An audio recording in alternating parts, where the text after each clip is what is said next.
listening to Second Wind with Joyce Buford, where women who are ready to expand their life adventure discover the tools to stop playing small and tap into the courage required to enjoy their second wind. Welcome. Good morning, wherever you are. I'm delighted that you are here today to listen to another Second Wind guest. And I am really excited about this guest. She has come a long way. She is from England, and I don't have very many guests that are from so far away. Now, you will definitely hear it in her answers because British English is so much better than what we have in Texas. So anyway, it's very exact, and I like it a lot. I love to listen to it. So let me tell you about our guest. Melinda Salisbury is the 4-time Carnegie-nominated and best-selling author of multiple young adult novels, including the Sin Eater's Daughter series, The State of Sorrow duology, Hold Back the Tide, and Her Dark Wings. In her first novel, The Sin Eater's Daughter was the best-selling UK young adult debut novel of 2015.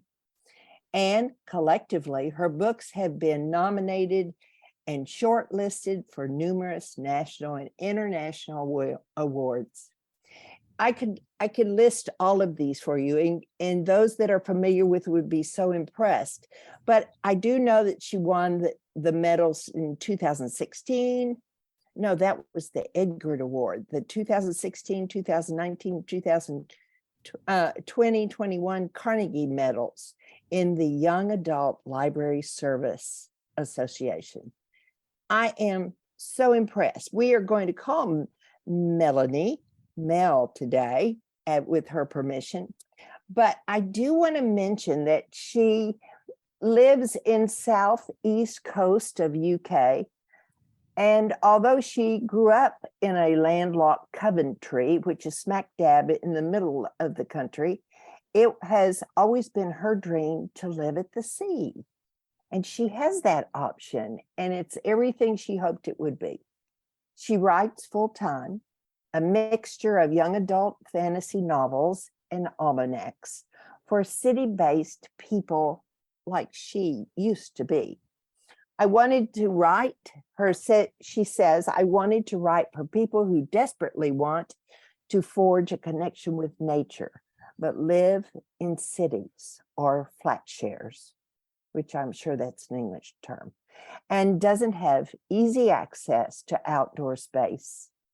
Unfortunately, I think a lot of places are becoming that way. The cities are getting bigger and bigger, and there is lack of nature around so many of us. She did begin with creating almanacs that would help people build a realistic and sustainable connection with nature without having to travel out of town or spend loads of money. So we are going to have a fabulous visit with Mel today. So welcome, Mel. Thank you so much. Thank you for having me. Oh, this is delightful. I wanted to share this with some of our guests because they probably don't know. I learned this a long time ago. Although we in the United States are celebrating Thanksgiving because of the move from England to the US, we found our place here. You all do not celebrate that, of course, because you're British and you don't have that holiday. I was astounded when I visited over there 20 years ago and was on a trip and realized nobody was celebrating that day. So that's my little story about Thanksgiving. I am so impressed with the amount of success that you have had with your books. And I'm not kidding, you look to be very young to me. So at what age did you really start writing? I've always kind of written. I didn't I didn't ever plan for it to be a career though, particularly not for a long time, because where I grew up, we grew up very poor. I received free school meals because we didn't have any money, like my parents didn't work. Mm-hmm. So my stepfather was ill, and my mum had Oh, 3 kids to take care of. yes. So we were very, very poor. Like I grew up on, and in England, what is kind of a housing estate, Mm-hmm. which is basically kind of where they put all the poor people. And so I didn't think people like me were allowed to write books. I didn't see anyone kind of who had the same background as me being a writer. It all seemed to be people who went to Oxford or Cambridge or private school, Mm-hmm. who very wealthy or came from writing families. I didn't know young upstarts from the inner city were allowed to do this. But I still loved it anyway. I loved books. My whole life I've loved books, and neither of my parents are readers either. Oh, right. But I've always been a huge reader. And so I would Hmm. write stories mostly for myself. And then after I finished university, I was writing, and I was actually I got a job, and I didn't love my job at all, and I didn't honor it with the respect it deserved. In fact, I spent an awful lot of the time I was being paid to do my work to use their computer to write. Um, and my boss eventually kind of like figured it out, and I was very gently fired. Oh And dear. it was Oh well, dear. wow, no, a complete blessing, because it made me realize how serious I was about writing. So maybe if I cared enough to lose a job over it, maybe I could at least try. Yeah. I could try to like just give it a shot at least, and then at least I'd know.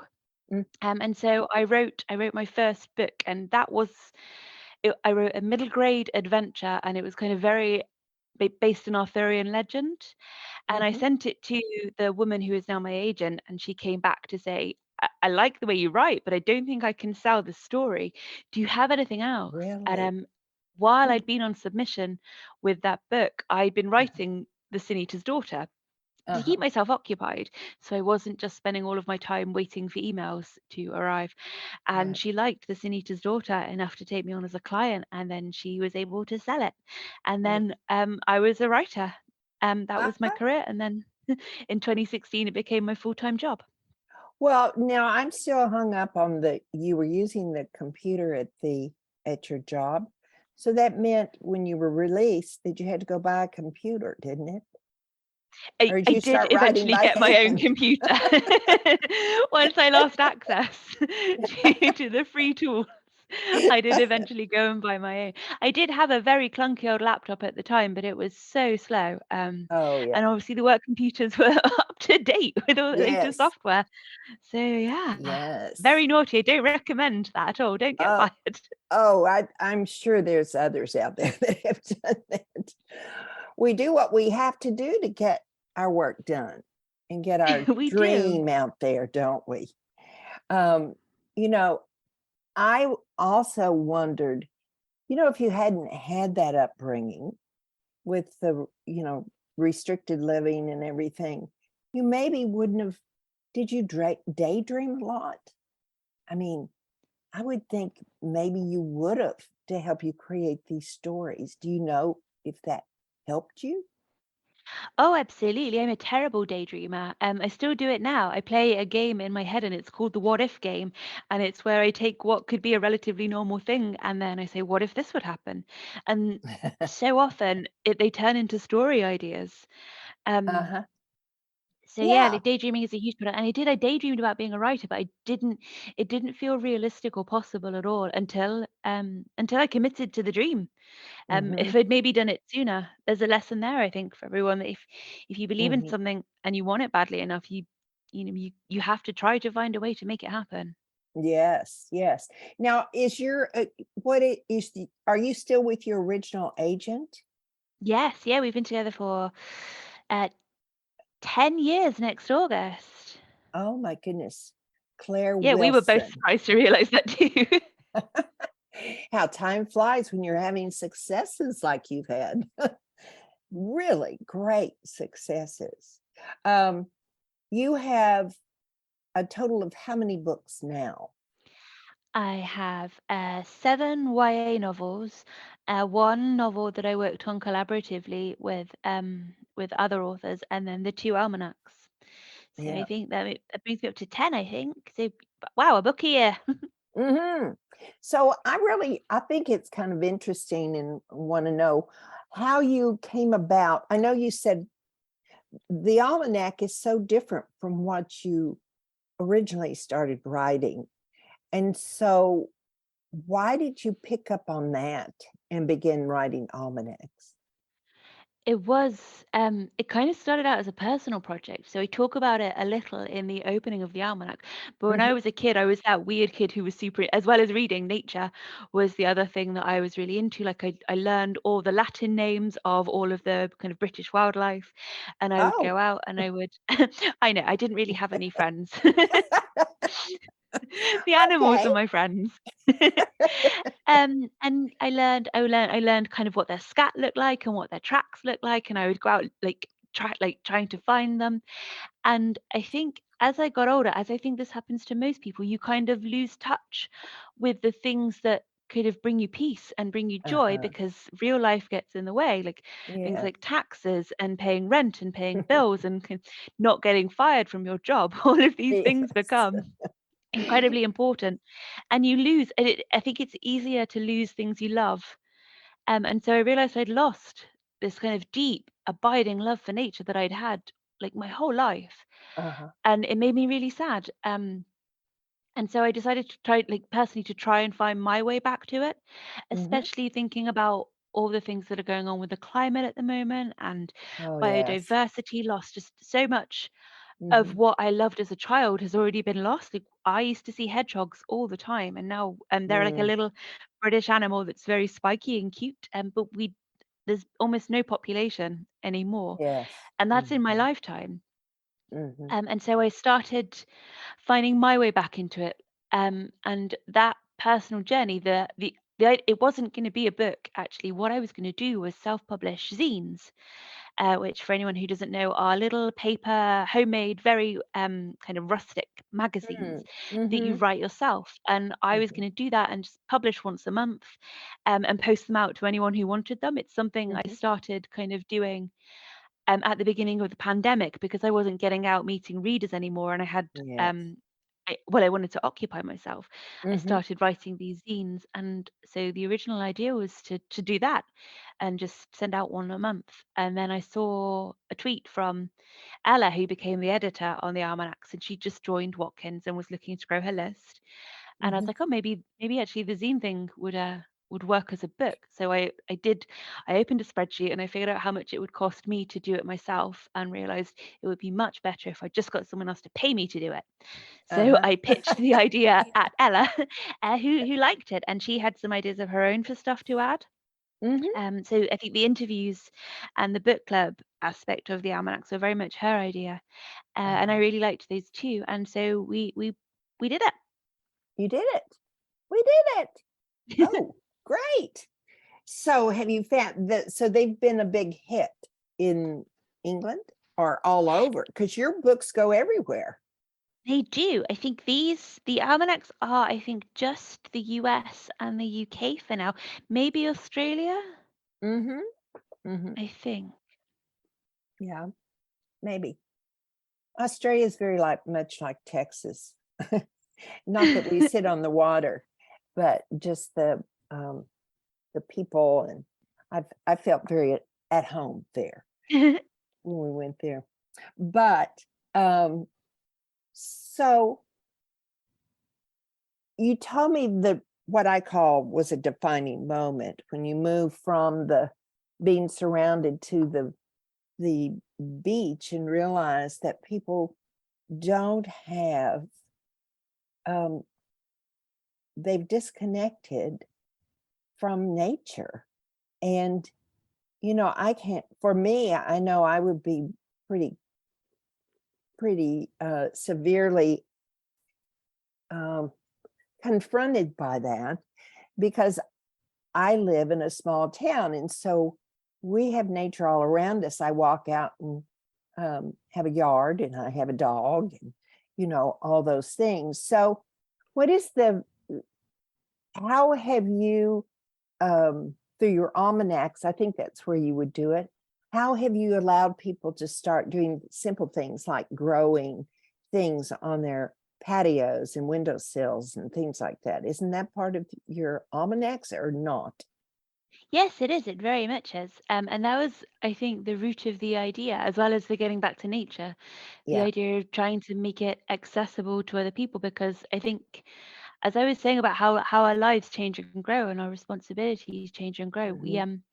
people just simply don't have the time. And especially Britain is very small. We have a lot of green space, but a lot of it is very outside of kind of the community hubs in cities where Uh-huh. people obviously have to live in order to Mhm. get to work and to have schooling for their children Mhm. and for their lives. And I think Mhm. time is a big constraint as well. So the key part of the almanac, kind of the central ethos of it, was making it easy for people to have access to nature by not insisting they go and spend weekends tramping through the countryside, Oh yeah. or reliant on having a huge garden. It was very simply, I wanted to see if I could grow a tomato plant on a windowsill, and once I realized I could do that, and I could then eat the tomatoes that I'd grown myself on an inside windowsill.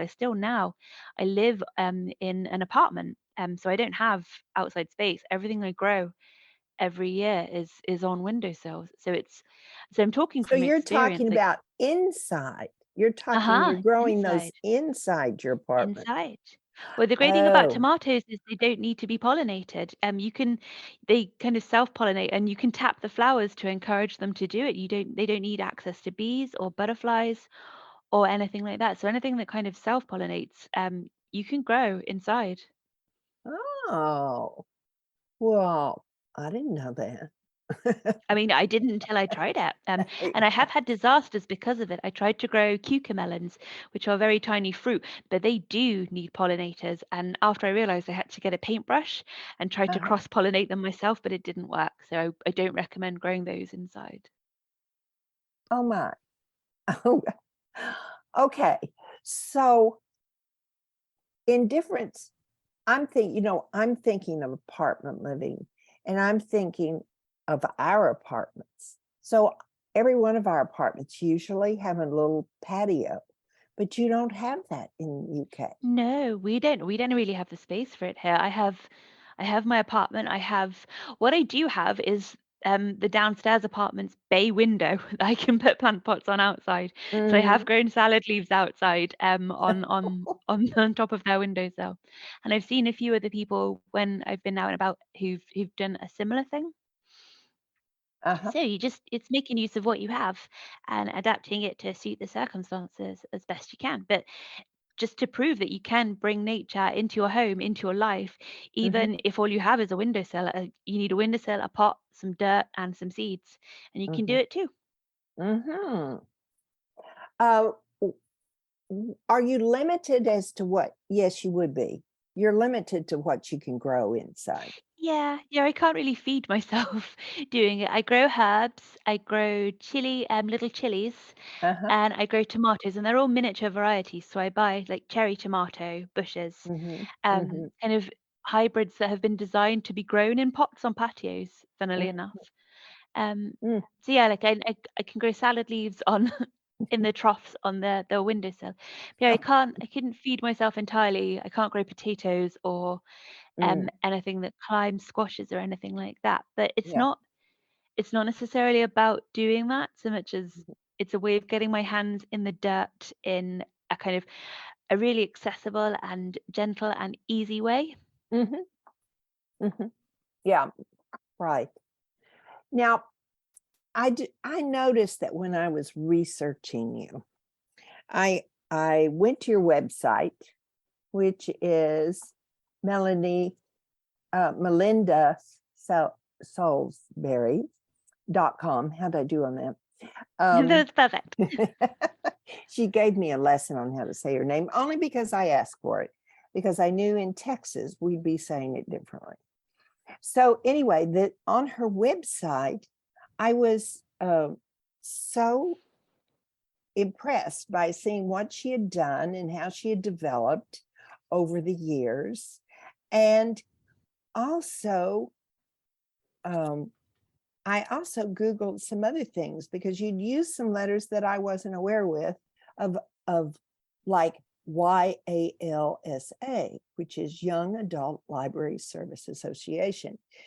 And so I started looking up there. And so one of the things that I became very much aware of is that in writing your books, do you focus your books at certain ages? I do, yeah. So when I write YA, that means that's young adult. So that's Yes. kind of 14 to 18 is technically the age group. It tends to skew a little older than that. So I would say 15, 16 to 18. But a lot of YA readers are literally young adults. They're kind of people in their kind of early to mid 20s, even up to their 30s. Because I Mhm, think a lot of people didn't necessarily have YA books around, particularly for them when they were teenagers. And mhm.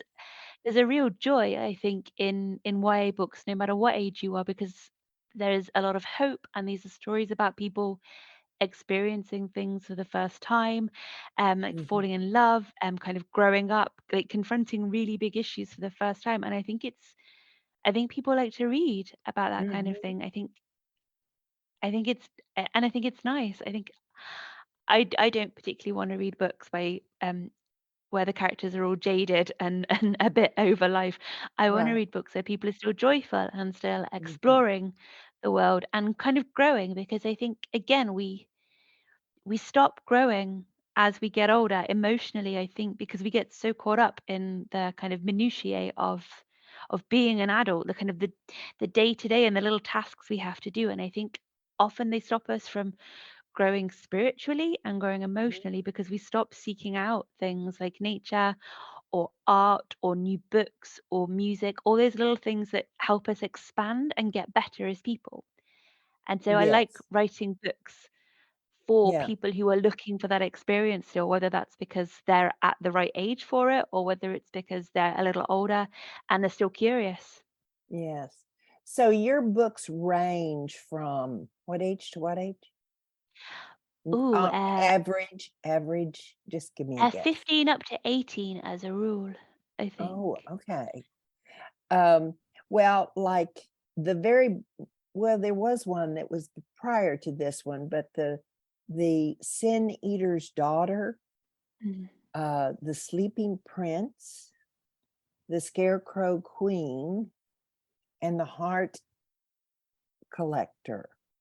And what is that series? Is that the total series? Yeah, yeah, that's all of it. Okay. And is that basically, is there a theme that you tried to produce in that book series?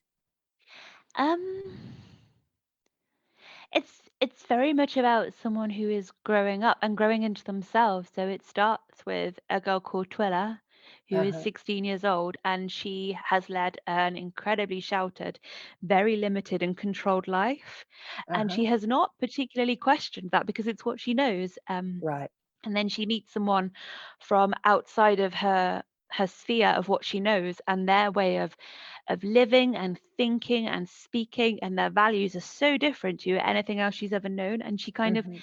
gets a glimpse of a different kind of life, and it makes her question then the life that she has and how much of it Ah, is real and how much of it isn't. And so yeah. she goes on a journey exploring that, and then there are consequences, and she finds out that what she has held to be true her entire life isn't maybe the Mhm. whole story. And so Mhm. she goes on a journey kind of finding herself and her place in the Mhm. world. Nice. I like it. Am I too old to read it? Absolutely not. No one is. I think it would be great to read that book. And for so many young people that are struggling, we get so many, well, we get the messages that are inside our family, and those are very limited to whatever our family has experienced. So, I can see this would be just eye-opening for a young girl that lives in a small town in Texas that knows only one type of life. Could be working on a farm, could be working on a ranch, could be very limited if it's um, out in a plain someplace. But we all have different things that we grow up with, and how great it would be just to be able to be exposed to your books through reading. I think that's great. I like Thank that you. idea, man. I like that. Now, you're constantly growing. So what do you have in your mind that you're going to do next?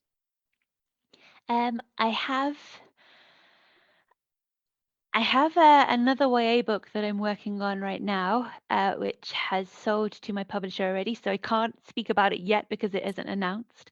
But Yes.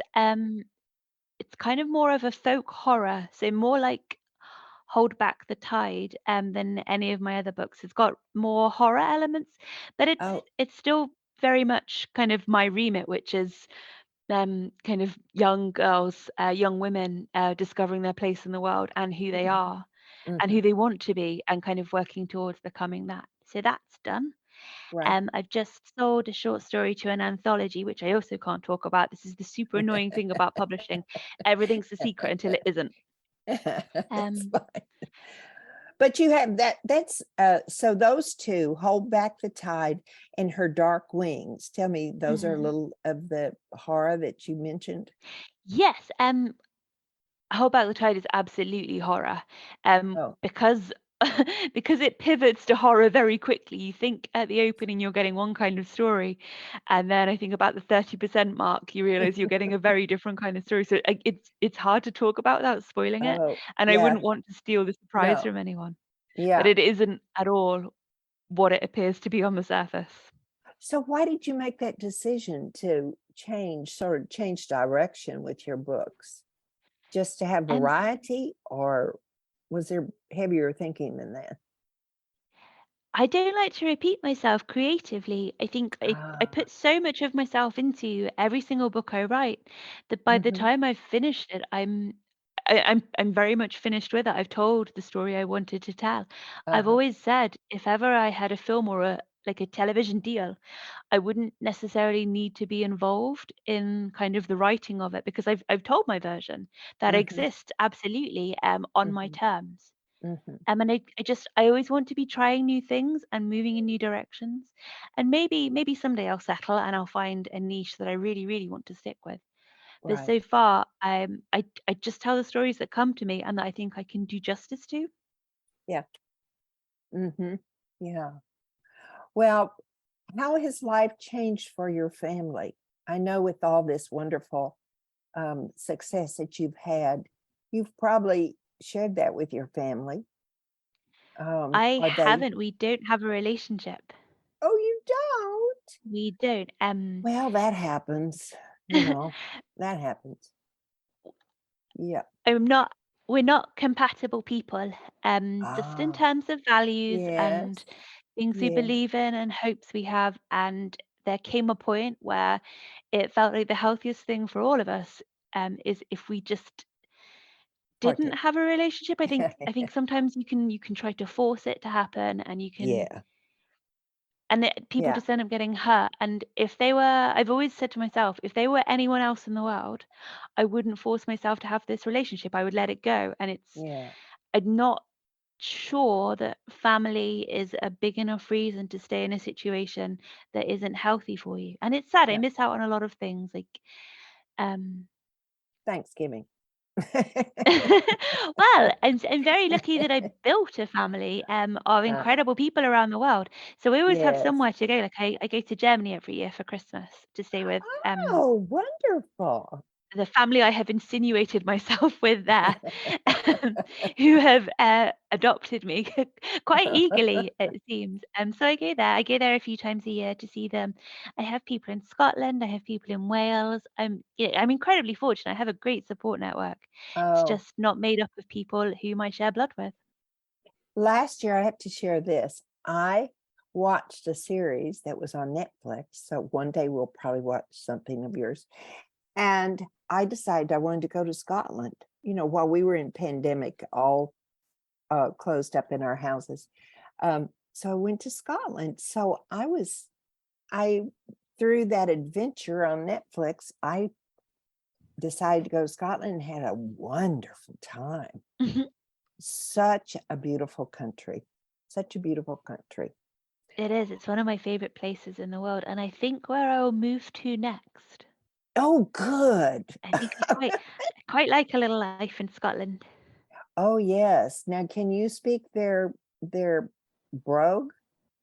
I can do what my Scottish friends assure me is a terrible Scottish accent, and so I might not unleash it on them, but I can understand when they speak. Oh, you can. I Wow. can. Ah. Well, my grandmother's father was Scottish. She was a MacLeod, Oh. so I have roots there Oh. too. Yes, yeah. Well, that was a special time for me. I enjoyed that part, and I enjoy England too, but Scotland seems to be my love right Yes, now. I think Yeah. Scotland is a place where magic feels possible. It's Yes. so steeped in myth and Uh-huh. legend, and it's so Mhm. romantic as a place as well, I think. It Yeah, Scotland feels is. like it's just full of possibilities. It does. It does. So I hope you get that place really quick. Really, Me it comes to you really easily. So, and then send me the address, of course. So, well, now we are coming to the end of our time together, but I do want to share. You are on your website again is Melanie, Melanie SALISBURY.com. Please go to her website and you'll enjoy seeing what she has there. She's on Twitter and she's also on Instagram. So she has much to be grateful for in her life because she has just achieved such success. But you did list practicing gratitude and notice. What does that mean for you? Oh, it's something I started doing since May this year. I very, very earnestly practice gratitude. So every single day before I go to bed, the last thing I do is I make a list of 10 things that happened in the day that I'm Oh, grateful for. And that yes. can be the food I've eaten. It can be huge things that have happened. So if I get good news, it can be something as silly as, oh, I really liked the socks I wore today. Like I'm grateful I have these socks. And I think it just Yes. helps me reframe and remember everything that you've said, because I think it's so easy to look at what you have sometimes and then compare it to what other people have, and then Mhm, what you have doesn't feel as valuable or as special. And so by actively practicing mhm, gratitude and noticing the mhm, things in my life that bring me joy, even if it's something that I see or do every day, it reminds me that I am lucky. I am so lucky and fortunate. mhm, And I don't mhm, want to not be grateful for that. I don't want to kind of lose that warm feeling in my chest of happiness when I think of all the joyful things I have. mhm. If we could just convince everybody to make that list, doesn't need to be 10, but it could be 3 or 5. Jack Canfield says 3 every night. But if we could just do that, it also works almost as a magnet to Hmm. that you pull in those things that you're so Yes, grateful for. So more comes. And so it really is a valuable tool. If somebody is struggling with a lack of happiness, that's a great way to start.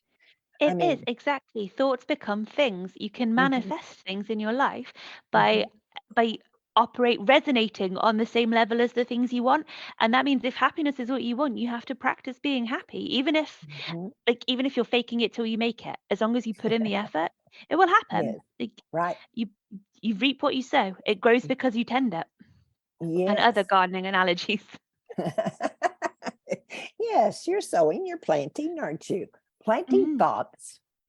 So anyway, we must continue with the close of this. You can tell I don't want to let you go, Mel. I want to keep you here. But I do really want to tell you it has been a real pleasure getting to spend time with you today. And I like to share with my guests out there, if you'll hold just a minute, I like to speak to my guests, my visitors, that today you learned something about creating a dream. You know, sometimes we think that we don't have possibilities. And Mel was so clear in sharing how she felt she didn't have many possibilities, and yet she did, even in struggle. So it's very important for us to keep our minds open and going toward those things that we want in life. And we can do it by starting with the gratitude at night to help us move through the struggling times. Now, I always ask you to share this with a friend. Do you know somebody that's struggling right now? I bet I know 2 or 3 myself. And how about you? So what I'd really like for you to do is pick up that phone, call that person, tell them about Second Wind, tell them about Mel and how she's grown and she's written these wonderful books. But go to her website first, and there's all the information you need to share with your friend that needs your support today. I hope you have a wonderful week this week, as this is Thanksgiving week. I know this will be a little later following Thanksgiving, since this show won't run until a couple weeks or 3 weeks. So, but anyway, I want to express that I hope you have a happy holiday season and that you'll be back next week to listen to another wonderful guest like Mel. Thank you for being here today. It's always a pleasure to know you're out there. Bye. Joyce Buford returns next week at the same time for another edition of Second Wind. Through the Joyce Buford Empowerment System, women are receiving the support they need through their transitions and are able to reclaim their true purpose with confidence. They receive the tools they need to map out new lives. You can find out more about her coaching services at joycebufordempowers.com.